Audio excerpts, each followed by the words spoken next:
Hello, my dears. Tonight is our psychology evening, but not by the fireplace and not in the garden, because both places are simply too hot right now. So we will spend this evening here near my workspace and talk about karma.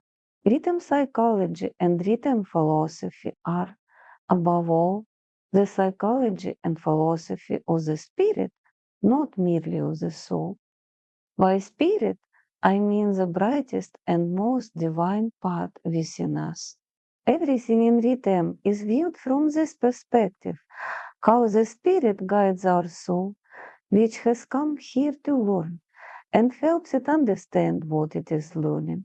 The concept of karma is therefore very important in Ritam, because written knowledge embraces both the Vedic and the Christian traditions, the Vedic tradition as ancient wisdom, and Christianity as the central spiritual guidance for the soul.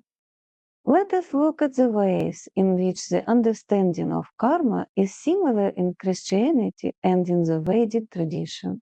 The first and most obvious similarity is that karma itself means action or deed. Every action we take and every deed we perform will have consequences. This law of cause and effect is present both in the Vedic understanding of karma and in Christianity. We hear it in Christian teachings such as, "You will know them by their fruits," and "You reap what you sow." Here the two traditions clearly echo one another. This is essential to understand from the perspective of ancient Vedic knowledge and also from the sacred teachings given by Christ. A person must recognize that every deed and every action will inevitably have consequences. What we sow is what we will ultimately receive. The next similarity, and one that is extremely important for every person to understand, is freedom of choice. The Vedic tradition teaches that each person makes their own choices. No gods, energies, or laws can force someone to act. A person cannot simply say, "It was not my choice. I am not responsible. I was manipulated or forced." No, the choice is ours because we have been given free will. This is explained in the Vedic tradition and, of course, in Christianity as well. Christianity teaches that God gives every person freedom of choice when they come to earth. Without that freedom, the soul cannot learn to love. It learns through its own choices by choosing love, goodness, and light again and again. That is one of the reasons the soul comes to earth. The responsibility for our choices is therefore ours, and we cannot shift it on to someone else. We must live our own life with an awareness of that responsibility. Another important similarity is the moral law. The Vedic understanding of karma teaches that when you do good and bring goodness into the world, it will return to you, perhaps not immediately and not through a direct path, but it returns. Christianity gives us the same principle in the words of Jesus Christ. Treat others as you would want them to treat you. When you treat the world with kindness, in the way you would like the world to treat you, you are more likely to receive goodness and warmth in return. But if you treat other people in a way you would never want them to treat you, how can you expect understanding, kindness, and warmth from them?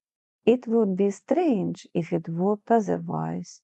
This karmic law of morality, the importance of a person's moral character and their understanding of goodness, light, and warmth, is central to both the Vedic and the Christian traditions. Another very important point is the power of intention. It is essential for understanding how a person's destiny is formed. Both the Vedic and the Christian traditions teach that it is not only the outward action that matters. Above all, we must look at the intention behind it. Perhaps you speak to someone sweetly, even excessively sweetly, while inwardly wishing them nothing good. You are simply adapting to the circumstances. What then are you truly sowing? What will return to you? What is your real intention? The action matters, but so does the sincerity of the intention behind that action. Your destiny is shaped not only by what you do, but first of all by your sincere intention. What do you truly feel towards the world? What do you sincerely wish for it? What does your heart give to the world? What are you placing into it? Kindness and warmth, or something else? Your destiny will be formed in accordance with that inner reality. Both the Vedic tradition and Christianity teach this, and it is beautiful and important that they meet on this point.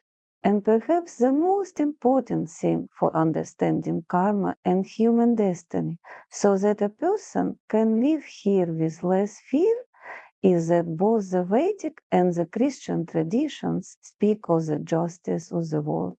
There is no ultimate injustice and no meaningless chaos. A person is not left completely unprotected with an arbitrary fate simply assigned to them. There is a real and deeper justice at work. A person receives what they attract through their intentions, their deeds, what they send into the world, and the choices they continually make. What do they choose? Love, warmth, and kindness, or something else? Their own choice is what draws the corresponding reality toward them.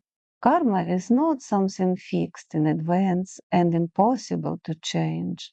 According to your deeds, as Jesus Christ taught, but not only according to outward deeds. Our intentions are also spiritual deeds. This is beautiful because God is just and God is loving. When a person accepts that love, follows God's laws, receives the Creator as a guide and as a father, and learns from his example of love, that person begins to call a happier destiny into their life. Such a person will already possess happiness because goodness lives within their soul and because they radiate light and kindness. That alone can become the foundation of a good and happy destiny. The world is just. The world is truly filled with love. The choice is yours. Will you choose that light, love, and goodness as your destiny, your energy, and your natural state? New videos in the Psychology by the Fireplace series come out on Thursdays at 9 p.m. Pacific Time. So today we have seen how the Vedic and Christian traditions are united in these beautiful principles. I hope that people who so often repeat the fashionable word karma will begin to use this profound term not merely because it is popular, but with a genuine understanding of its meaning. May that understanding help them create a happier destiny and make the world around them kinder, brighter, and happier as well. I love you. Until we meet again. Bye bye.